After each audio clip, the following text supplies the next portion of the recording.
So you've decided that you're going to rent. So now let's go through the steps of how to find and get a rental property to live in. Okay, so the first step is to find rental listings. So there are a couple websites that I recommend you start looking in: Zumper, Craigslist, and apartments.com. And once you find the listing, they're going to have contact information for the landlord or the property manager. So you can filter by location, price, layout, and size. So, these websites will allow you to, for example, filter on one bedroom apartments or two bedroom apartments or price range, all listings under $1,500 a month. So, you can specify your search as to exactly what you're looking for, and obviously also by location. You'll be able to go to a map and kind of do a map search. Okay, so once you locate units that you like, you've contacted the landlord. You can go view the unit. So, definitely go visit the location of exactly where it is, and usually the landlord will coordinate with you so that you can look inside. And you want to look for signs of poor maintenance.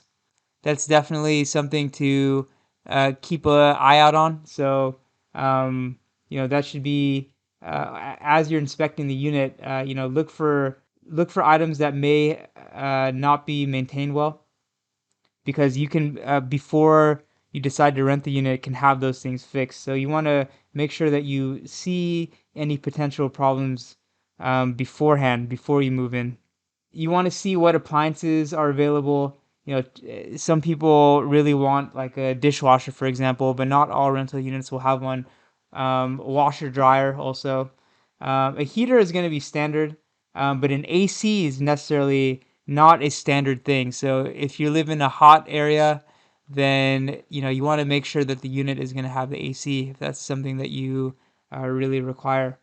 And then yeah, washer dryer. So a lot of apartments will not have a washer dryer inside the unit, but there will probably be a washer and dryer in the building somewhere. So that's kind of something that you want to look out for when you inspect the unit, where the washer and dryer are. You also want to get some basic details on the lease terms, because if you want to do a proper analysis, you're gonna have to know the rent, who pays the utilities. So some rental properties, for example, will have you, the tenant, pay some of the expenses like electricity and gas, while the landlord pays water and sewage. That's a kind of a typical split. But there are some units where the landlord will have you pay for everything, or some portion of the building's total sewage cost. You're going to get some percentage of it. So you should just clarify it to exactly what utilities the tenant, will be responsible for.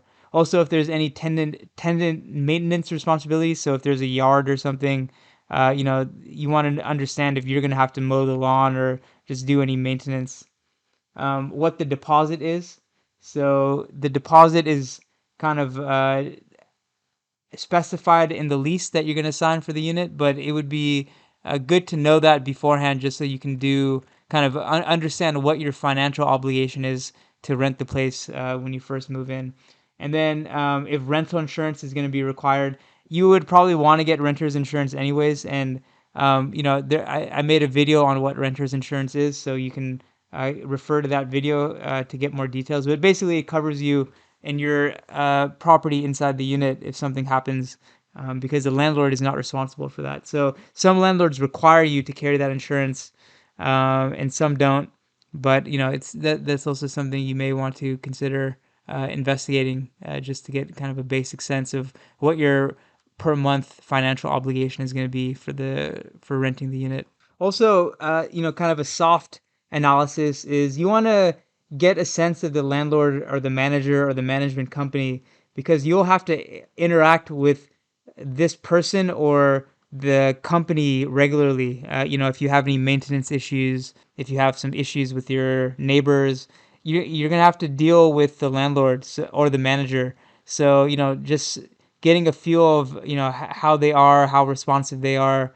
Meeting them, kind of sizing up the personality. That's also something that is kind of important. If you like the place, then the landlord will typically have you fill out an application and pay an application fee.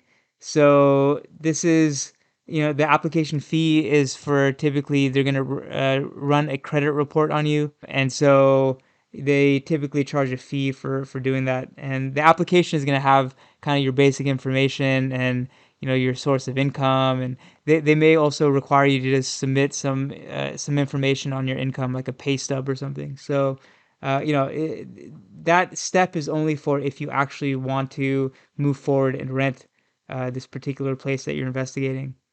And I would express interest directly to the manager, because the personal touch can make the difference. So not don't just email a application and just become a random message in the inbox of this property manager or landlord. I would call and just make sure that the person who is either making the decision directly or working with the property owner to make the decision knows who you are and knows how much you want the place, because oftentimes that can make a difference.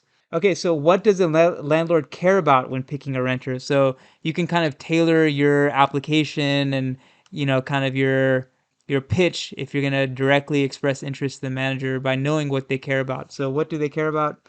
So they care about your source of income because that's what you're going to be paying the rent with. So they want your income to be greater than or equal to 3 times the rent. So if the rent was $1,000, for example, per month, they want your gross pay to be $3,000 a month. So this is kind of your pre-tax earnings, before all the deductions for tax withholdings and your pension or your 401k or whatever it is. This is your gross monthly income.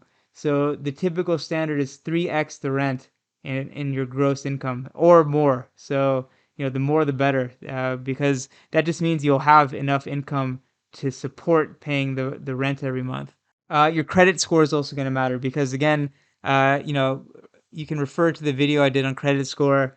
It's basically a numerical summary of how responsible you are. The people use this as a proxy. It's not obviously fully accurate, but landlord is going to try to get some signal about your commitment to pay your financial obligations, and the credit score is an important input into that.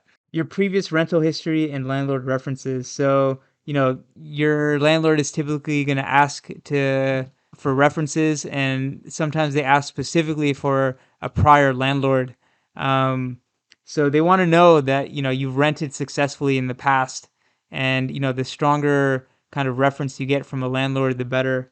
And obviously, if you've rented a place previously in another city or something for many years and were able to maintain that, that's a good sign for the landlord that's considering renting a new apartment to you, that you are going to be able to, pay rent for an extended period of time. What your move-in date is. So typically, a landlord wants to minimize the time that a unit is vacant. So the sooner that you can move in and commit to doing that, the better. So that may be the difference between different applicants. If you can move in sooner than a competing applicant, then the landlord may take you, all else equal. So, the sooner you can, the better, and the more flexible you can be on a move-in date, the better. They also care about how many people will be living in the unit, because the wear and tear on the bathrooms, the carpets, everything is going to be more if you have more people living in the unit. So if you're living by yourself with no pets,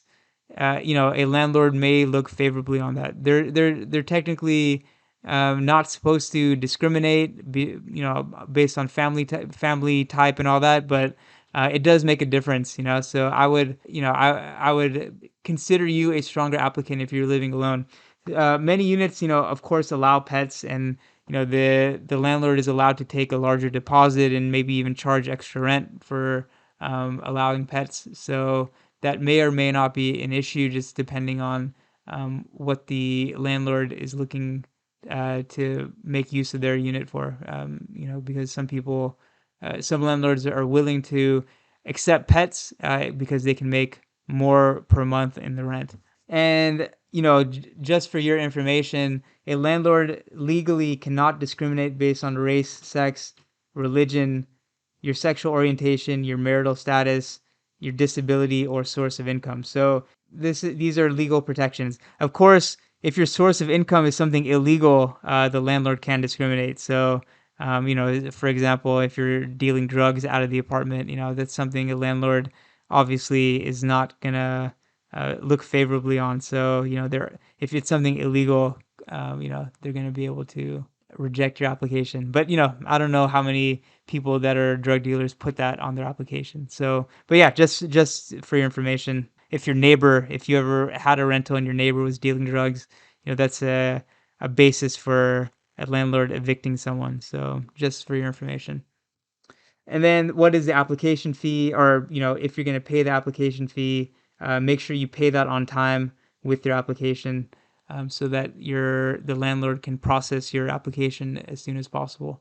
Okay, so the other part of renting a property is going to be the lease agreement. So a lease is basically a contract between the landlord and the tenant, and it describes the terms upon which the renter is renting the property. And so let's consider what the important lease terms are. So what are the important uh, terms of the tenancy that are described in the lease? So obviously the amount of rent that is due and the term of the lease, meaning the length of the lease. So typically, most leases are either 6 months or 12 months. And it's not like you have to necessarily renew every time the lease expires, because what happens is that they basically become month to month after that, meaning the same terms of the lease are going to carry forward just on a monthly basis after either 6 months or 12 months expire, based on the terms of the original lease. So it's not like you have to start worrying in month 11 of your lease, if you have a 12-month lease, that they're going to kick you out after the 12th month, because typically landlords will just allow the lease to continue month to month, and they can basically change the terms of the lease, with proper notice. So, a month to month lease, maybe not in your favor if the rents are rising quickly and you have a landlord that is very aggressive, because they can just raise the rents, every so often. But if what you could do is basically at the end of your lease term, if the rents have gone up, you can sign a new lease for 12 months with the new increased rental amount, and that will give you, at least for the next 12 months, you'll be guaranteed to only pay that much. They won't be able to raise your rents more than that within these 12 months. However, it obligates you then to kind of stay in the property for the next 12 months. So with the month to month lease, you could kind of leave whenever you wanted to. You could just give notice, uh, and a 1 month notice, and you could leave. But if you sign a new lease, you're then obligated for the 12 months again. And so the lease term obligates you to stay in the property and pay the rent for the term of the lease. Okay, so the utilities. So we'll specify which utilities, and the major utilities are water, sewer, gas, and electricity, and garbage. So you should make sure that it's clear about who's paying these utilities. Either the landlord is going to pay or you will be responsible. So knowing this, for example, the electricity, if you are paying the electricity versus the landlord, that could swing your monthly cost, significantly. So if you're in a cold climate, your electricity bill could be a couple $100 a month. So, knowing who's paying what will be important. And similarly, landscaping costs. So, if you have a backyard or a front yard, who's going to maintain that? Either the landlord will pay a landscaper to come maintain it, or you may have to. So, just making sure that the lease lays out who's going to do the landscaping. Pets. So if pets are involved in your lease, just specifying, oftentimes the lease will specify what kind of pet, how many, there may be a size limit for dogs. So just specifying all the terms around the pet that's going to be living in the property. Subleasing. So oftentimes landlords will not want or not allow you to sublease a property. So what is a sublease? So let's say you signed a 12-month lease, and in 6 months you have to move because your job assignment is going to require you to be somewhere else. A sublease, if you could do it, you could find someone to basically take over the last 6 months of your lease and just pay the rent. A landlord doesn't like this because you may pick someone who's going to be flaky. You may just pick the first person that is willing to take on the lease, and the landlord has not vetted this person, does not know their source of income, how much money they make, and so all the analysis that they did to agree to make you the tenant, they do not have the opportunity to do that to this person that you, the tenant, are finding to sublease your property. So most leases will likely not allow you to sublease. Just making sure that it's clear. So if you did want the ability to sublease, that's something you'd have to negotiate with the landlord, and you can maybe come to an agreement on, maybe the landlord has to approve of the person that you're wanting to sublease. You can arrange and negotiate with the landlord if this is a option that you really wanted. What the penalty is if you pay your rent late, so that will be specified in the lease. The number of people that are allowed to be in the unit living full time will be specified. What the deposit is. So the deposit for unfurnished apartments cannot exceed 2 months of rent. So a typical kind of move-in arrangement might be, first month's rent. So let's say it's $1,000 for rent, and the deposit is 1 month's rent. Okay. So the lease may specify that to move in, you have to pay first month's rent, and then the deposit, which is the equivalent of another month of rent. So in order to get yourself into the door, you'll have to give the landlord $2,000. 1,000 of which will be the first month's rent, and the other 1,000 is the deposit. So the most they can charge you, at least in California, is $2,000 in this case. They can only charge a deposit of 2 months' rent, and this is not including first month's rent. So the most they could charge you to move in is $3,000. This is the max. Okay, so this number here, the deposit, the landlord can have flexibility on. They may only charge you $500 if they wanted to. But there is a max. They cannot make this $10,000. So it's maxed out at 2 months rent in California, and this includes pet rent or pet deposit. So even if you have a pet, it cannot exceed 2 months. And this is again California law. It may be different where you live. And what they can do with this deposit is when you move out, if there's any cleaning or repairs that were beyond normal wear and tear, they can use the money from this deposit to make those repairs and then give you the remainder. Okay, so the lease will also specify what the procedure is to give advance notice of things like if the landlord wanted to terminate the lease after the lease term was over, if the landlord needed to enter the unit to like make repairs, for example, or if there's a change in rent. So, it will say kind of how they'll give you that notice, either by mail or by posting it on your door or whatever. Okay, so there are special rules if you're renting a room in an owner-occupied home. So if you're renting a room, then there are special kind of rules for the lease, and I'm not going to cover it. This is kind of a special case, but just to know this, look it up if this is the case, because there are some kind of special things that you should know about if you're renting just a room, and the owner is also living in the same house. Okay, so what is the landlord required to do? So the landlord has to repair any serious defects to the unit to ensure that it is habitable. Okay, so what does that mean specifically? It has to have a working heater, a cooking appliance. It has to have proper waterproofing, so you can't have like a leaky roof or leaky windows, and weather protection. So it can't just allow rain or snow or whatever into the unit. It has to be waterproofed and weather protected. The electrical system has to be safe and operational. The stairs and floors have to be livable. You have to have a working toilet and shower. There has to be a deadbolt on the main entrance door. You have to have some trash receptacle, and there has to be smoke detectors and basic fire safety for each room. So each room has to have a smoke detector, and there has to be some basic fire safety. The landlord also is giving you the warranty of what's known as quiet enjoyment.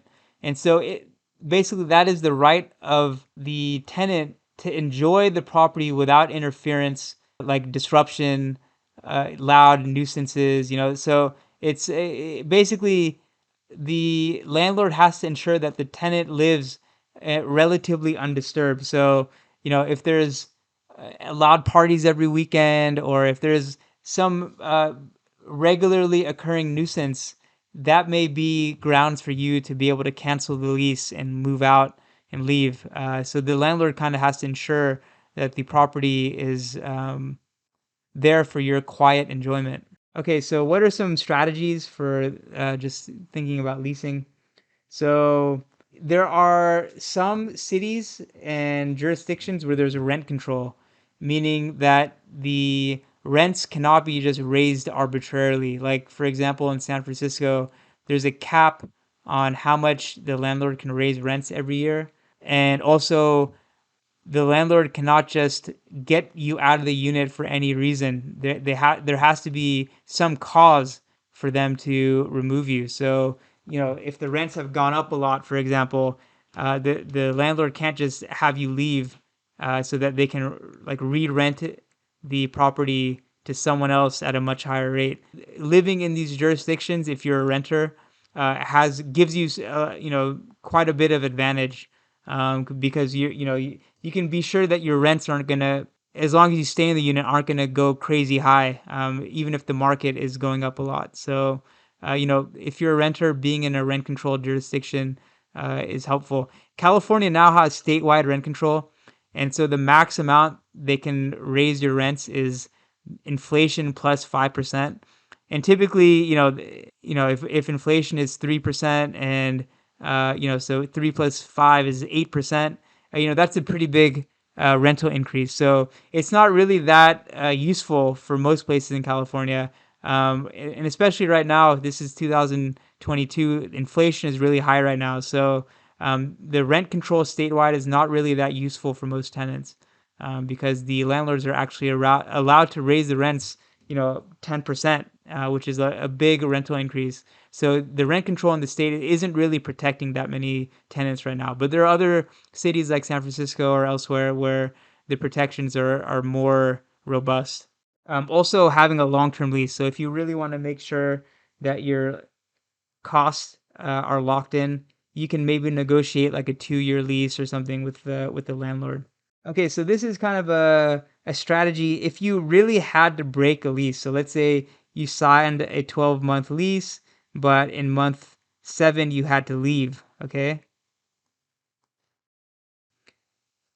Though you are legally obligated for the entire 12-month period to pay the rent, the landlord, if you just left, the landlord cannot just leave the unit vacant. They must what's known as mitigate the loss. So they have to try to rent the property out as soon as it's vacant, okay, to mitigate how much they're losing by you leaving 5 months early. So if you live in a city where where the rental demand is really high, you maybe won't be on the hook for anything, because if the landlord tried to sue you for the remaining 5 months rent, you could argue that the rent. You could argue that the landlord did not mitigate the loss by trying to rent the property out right away. So you have some leverage if you did need to break a lease to negotiate with the landlord.